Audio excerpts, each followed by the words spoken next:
Citizen concerns? No one? Under old business, Riverside Park cannon stands. Okay. Under the inclusive playground, Ryan Wickman, who is here tonight, has offered to come and give us an update about what's coming on. So please come in. Wow, let's do it. And chat. Well, hello. Good evening. Hello. So it's been about 3 months since I've been here. At the last meeting, I had my little Microsoft Paint job that I gave all you guys with the outline of where I was looking to put the playground and that sort of stuff. We tried to get a little more professional this time around, so I knew you guys would really appreciate that.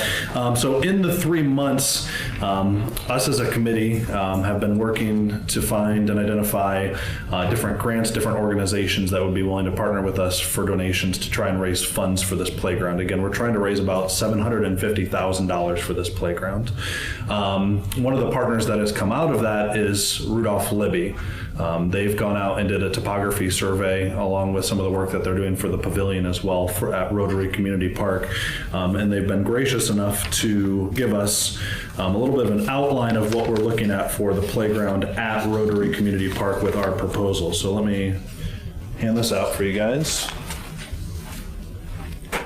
I've got bigger renderings back there if you'd like it, but I wanted each of you to kind of have just an idea. So it's Rotary Community Park. Yep. He wasn't on the naughty list this year. Not yet. So the bottom page is the fun page. That's the colored rendering of what we're looking to do. It's roughly 125 feet by 125 feet for the play space that you see there.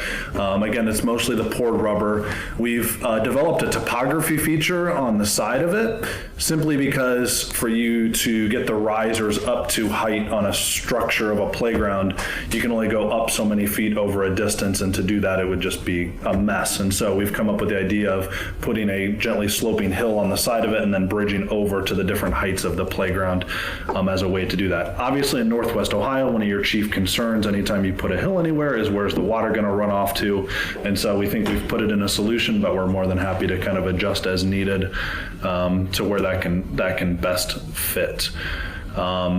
Working with Rudolph Libby has been a lot of help for us, obviously, and trying to pick out the best spot for this with the engineering and everything as well. So we just continue to push forward, and I just wanted to give you an update, and I'm sure I see a couple heads up, so you guys have some questions perhaps. First, I'd like to say congratulations about Rudolph Libby. And secondly, what is this down here in the curve? So that's musical equipment that's down there. And so it'll be at a height that anybody of any ability can play with it. And then obviously it's like on a concrete pad down there. Concrete is significantly cheaper than the poured rubber. The poured rubber costs about $18 a square foot to install it. And so the concrete, we try to use that where possible, where there's no fall concerns. Our idea too is still to put a perimeter fence around this structure for children that get overwhelmed in these environments. It'll hopefully have some sort of gated feature that'll allow the families to go in, and then once you're in, and then when the family's ready to leave, you head on out. We also think that the location is very good at Rotary Community Park where we put it, simply because some of those parking spots could probably very easily be switched over to handicap space, van accessible spacing as well. Obviously something that needs to be talked about, but it's a good spot. I actually have a couple of quick questions here. Yeah. I know it's a sloping hill, and one of the things that just came to me as a concern is it looks like it pretty much cut straight down. I'm assuming that's not going to be. No, it's more of a gentle slope. Yeah. I figure that's just probably just a rendering of it. Yeah. A little bit more scary than it should be. And then you mentioned $18 per square foot for the poured rubber. What is the square footage of the space that's going to be? It's about just shy of 14,000 square feet. Okay. We can cut into some of those costs.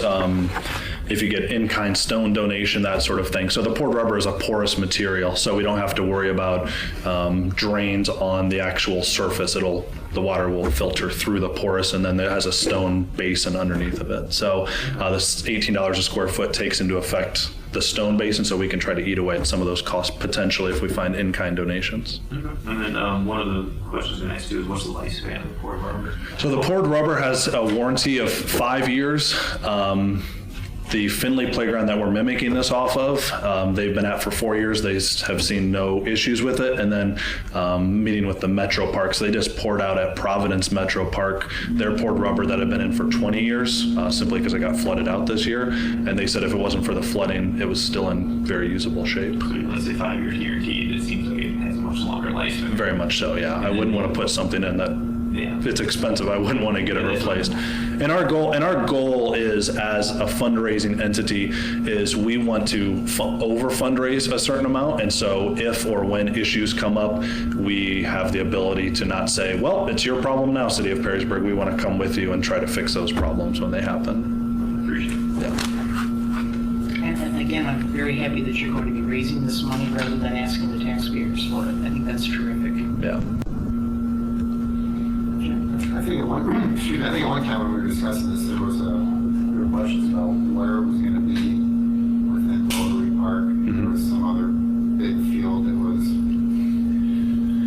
We had a drawing that had a big field in it, but someone said the field can't go there because it didn't meet the setbacks and things like that. I mean, has this all been cleared with whoever the powers be to get this 1.8 feet on Rotary Park? As far as I know, it hasn't been. We haven't met with the city outside of. This is the first time in 3 months, basically, we've met with anybody with the city about this. I wanted to bring it to you guys, obviously, first, and then figured we could clear it with planning and zoning. My whole thought behind it was we've got Rudolph Libby involved. They're working with the pavilion. I would think they would put it in a spot for you guys right here that would be at a acceptable location. I would have to think. How much is it in kind that they have donated to you, or monies? It's ongoing in kind right now. Yeah. That's terrific. Yeah. So right now it's positioned where it's positioned because that's where Rudolph Libby chose to put it. Pretty much. And we think it's a very favorable location simply because of the slope that's going to be involved. We obviously don't want that sloping into the parking lot.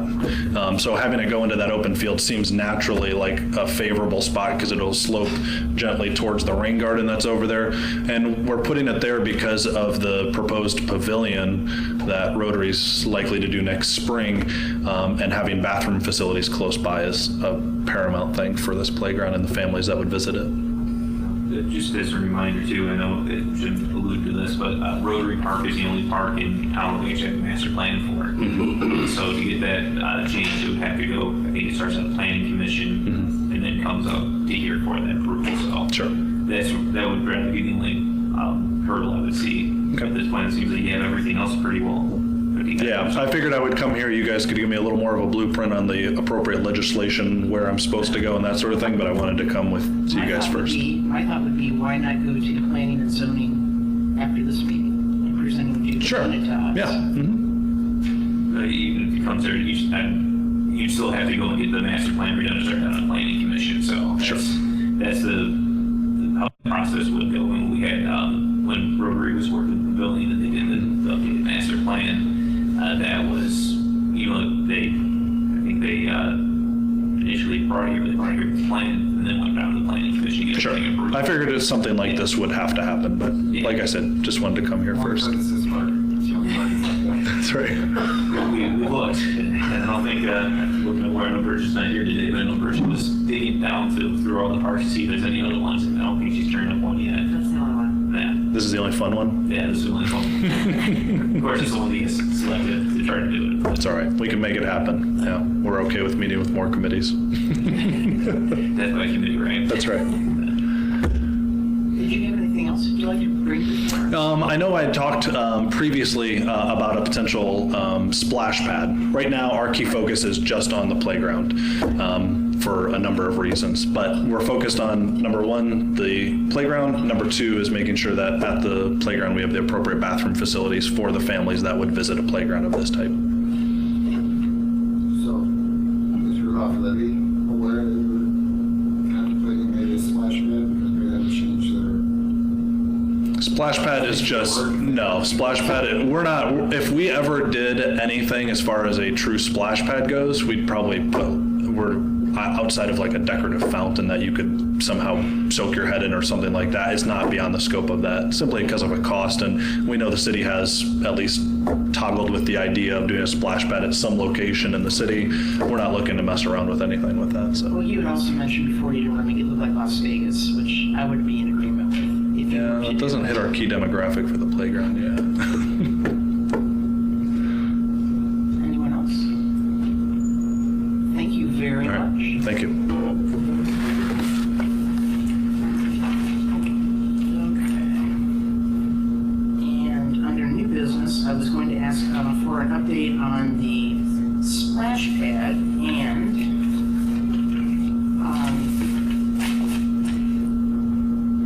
here's what I have. Splash pads come in all sizes and complexities.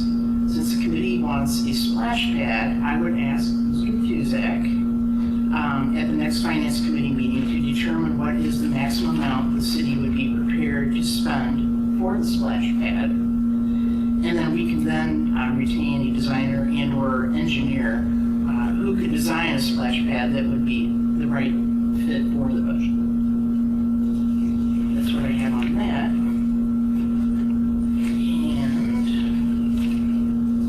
And does anybody else have anything to bury on that? No, it's not. Okay. That's where I'm at on the splash pad. Under other business, we have a couple of things going on there. First, we have resolution 672019, and I'm going to turn that over partially right at the moment to Laura to do a little bit of explanation on that, and also to John Eckel, whomever wants to jump in. I'll go ahead and start, if you'd like. Sure. Thank you, Councilwoman Bourne, for entertaining this late addition. You're welcome. I would like to introduce the committee to Mr. Kevin Weber, who is present in the audience this evening. We were approached, and Mr. Eckel did some work with Mr. Weber prior to this evening, but we were approached by Mr. Weber with an interesting concept of making some improvements to Meyer Field. Now, if you'll recall, you do have within the 2019 budget approximately $40,000 for some improvements to the field. Mr. Weber has been very involved with the PABSC as well as I think 14U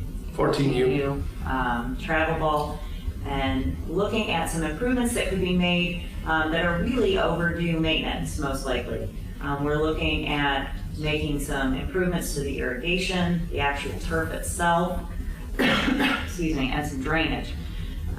So the city is in possession, and we forwarded to you what we believe to be the best quote, and that comes from Tyler Athletic Fields. They do have a good reputation for this type of work, and it's looking at an estimated $72,000 to do the work. We, in partnership with Mr. Weber, do believe that we have the sufficient funds because he is willing to compensate the city and make that donation for the difference between the $40,000 of what we have and the $72,000 of what it would cost. I did draft out legislation for the Tyler Athletic Fields agreement. Though there will be an additional agreement attached to that, but we were looking to the Recreation Committee this evening to consider this and ask to have it put on the agenda for Tuesday evening. The thought would be that we would be able to get all of this work done on the appropriate time frame, which would be this fall, so that the field will be ready for play in the spring. I don't know if, Kevin, if you would like to address the committee of some of the things that you see with these improvements, as far as what they mean from a baseball standpoint. Sure. I know you're very Sure, I'd be passionate happy about to. this. Do you guys want me to stand at the podium? Yes, that'd be great. Okay. And please state your name and address. Okay, my name's Kevin Weber. My address is 1432 South Red Hawk here in Perrysburg. I've been involved, I moved here in 2004. I've been involved with sports. I'm a football coach, I'm a baseball coach. I've been involved with the little kids all the way on up. And there's a huge need to not only improve our baseball facilities around town, I guess I want to back up and start by saying we're appreciative of the opportunity to play on all these fields, but there's a huge need for improvements of these facilities as you travel about throughout the other towns and places that we go play baseball. Not only is there a huge need to improve the facilities, but there's also what I consider a huge need for the maintenance that could come behind that to uphold the substantial amount of money that it takes to put these into good playing position. And to me, Meyer Field's a good place to start. I went out after the meeting the other day and took a picture of the flagpole. I think it says 1960. I'm not sure if that's when that field was built or not, but on that flagpole it does say 1960. I think that's when it was built. I think there's been a few improvements along the way over the years. There has. But I'll tell you that field is not only so far out of kilter, it's actually unsafe for kids to play on, to be honest with you. You come off a home plate, it drops down about 2 or 3 feet. We got dugouts with fences hanging out that I fear somebody's going to hit their hand on it. And there's a substantial amount of improvements that we're looking to do to that field. I know one of the questions that you're sitting there asking, and I would ask the same question if I was you, well, why in the heck would you want to spend your hard-earned money on those fields? Because it's that important to me. It's that important to me that the kids not only, I mean, my particular son would play there for a year. Don't get me wrong, he's going to get the benefit of that. But I'm looking at the kids that are coming after and after and after and after and giving them a really good experience. Our freshmen, also, the freshmen at Perrysburg play on this facility, and sometimes they're JV. And so I'm passionate about it. I started by picking on John pretty hard, and I told him I wasn't going to go away. And I would love to see these fields continuously get upgraded every year, and then a plan put in place to maintain them so that you don't have this huge expense all at once. There's not a lot of people that do this kind of work around here. There's a few. But we searched and feel as though we found the right partner to do the project. And I just think that the kids for years to come can really enjoy playing at this facility. Is that the only dirt field with the grass? Yes, sir. That's the only one with the grass infield, and that would be replaced with all brand new Kentucky bluegrass rolled to conformity. Sprinkler systems and everything? Absolutely. Brand new skin. Instead of the screenings, I actually worked for Shelley Company in Stoneco for years and was actually a part of donating the screenings to a lot of the fields at Rivercrest and all that. And that's okay. It's okay to play on. But yeah, this one is the one that would have nice turf and the real, actual, true infield mix. Sprinkling systems, drainage system, water to keep the dust down on the infield, so that when it's a real dusty day, you don't have dust flying all over the place. I mean, it's doing it right. Is there a current outfield fence in Meyerfield? No. Well, no, we discussed that. I don't think putting a fence out there is really an option. No, right now, we have a lot of activity out there from the recreation department, and they utilize those fields for a lot of different things. I mean, it's something we can certainly talk about down the road, but right now, I think the focus should be on getting the playing field ready to go. I think so too. And now's the time because, we need to get the grass, the sod in, and so it can take hold. And you want to do it this time of year rather than the spring, because spring you're playing baseball. I mean, you really can't do these improvements in the springtime.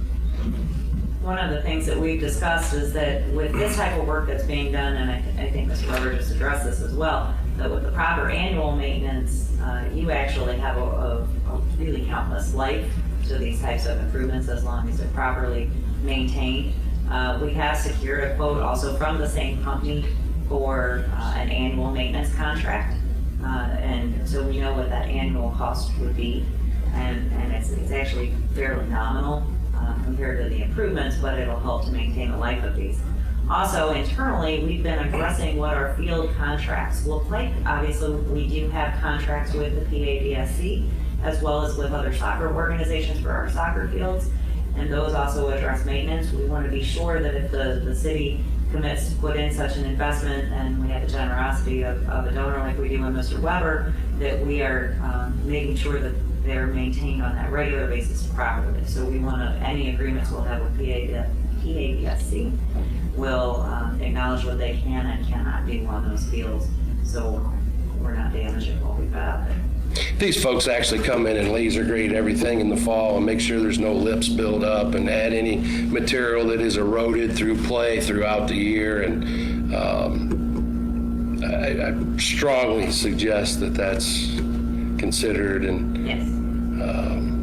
especially like Laura said, I mean, for the nominal amount, makes sense.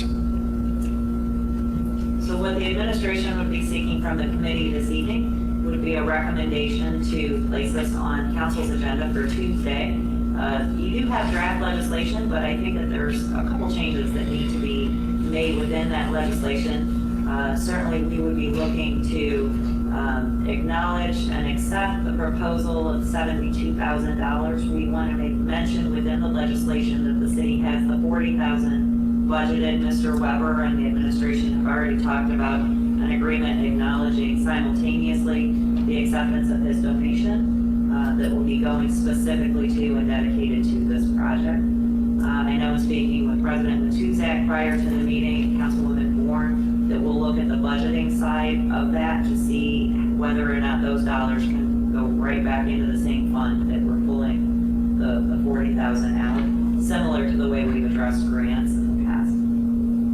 So I'll be making some clarifications within the legislation itself, and at most, council may even have two pieces, but legislation, one acknowledging the donation, or we may just put it all within the same piece.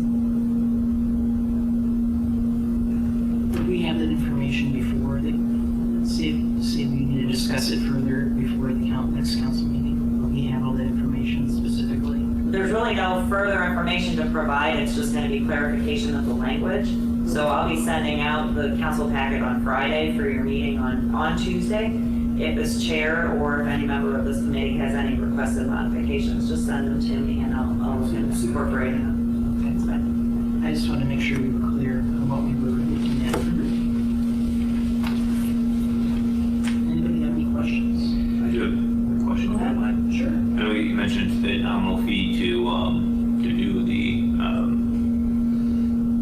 routine maintenance, just for the sake of knowing what the nominal number is. All Approximately $3,000 a year is what we. $3,000 a year. right, thank you. Yeah. Do you have other questions?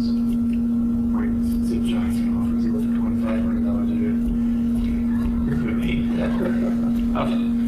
Just get yours, just come out there and get a laser and level myself. I don't think I want to do that. I think it's a great idea. I appreciate it. I appreciate that. I appreciate you guys' time and consideration. I think it would be a wonderful thing for the city. I'm in agreement with what you're doing. I think it's great. I appreciate your generosity and it's terrific. Thank you.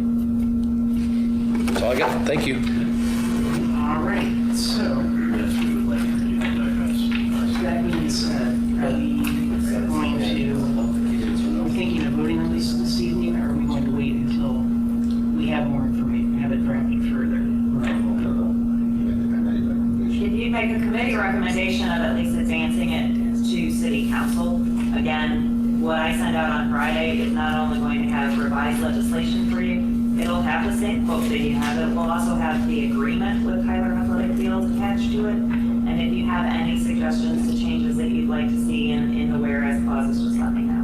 I can make those before council. How do you feel about that, Jonathan? No, I'm fine with that. Be a yes vote. Okay, yes, 1 yes, 3-0. Congratulations, and thank you. Thank you. Appreciate it. I'm excited. And we're excited too. Under PrAC, I just wanted to make mention that I was pleased to attend last night. And in my opinion, PrAC seems to be doing a good job.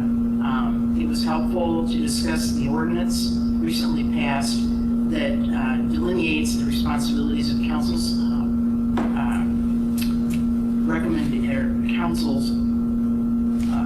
definition of the rec committee. And Ms. Kemp stated that they would review the so that they could incorporate these into their bylaws. So I thought, from my standpoint, it seemed like they were on the right track in what they were doing last night. Chairman Bourne, or Yes. Chairman Bourne. Yes. John Mercer, 125 East Front Street. There was one other item that was addressed out of this there. I attended the meeting, and I think it's significant enough to mention here. The PrAC has a standing agenda item called Report from Recreation Committee. Yes. And when that came up, you asked if they had been receiving the regular reports every month along with all the other people that get them. Yes. And they said they hadn't. And as I recall, you asked that the administration begin to send those reports to them. I did. Just at the same time, so that when that part of the agenda comes up, that you don't have to read a report, you can just answer questions that they may have. Yes. Could we do that to help them? We can. I know they didn't have a meeting in September. Correct. I do recall that last evening when I brought in the changes to the ordinances prior to the meeting, that your August meeting minutes were there, and I thought they had also received, I thought it had been sent out to them, your September Okay. Recreation Committee meeting. Of course, I wasn't in attendance last night, so I don't know that they Yeah. did or didn't get those. And also, if we could give them a copy, all of them would have a copy of what we had voted on for the codification of ordinances for the rec committee. If we could give them a copy Your of that. legislative changes. Yeah, I told them I would get a copy of that to them. Okay, does anybody else have anything else to say? Okay, that being said, we're adjourned.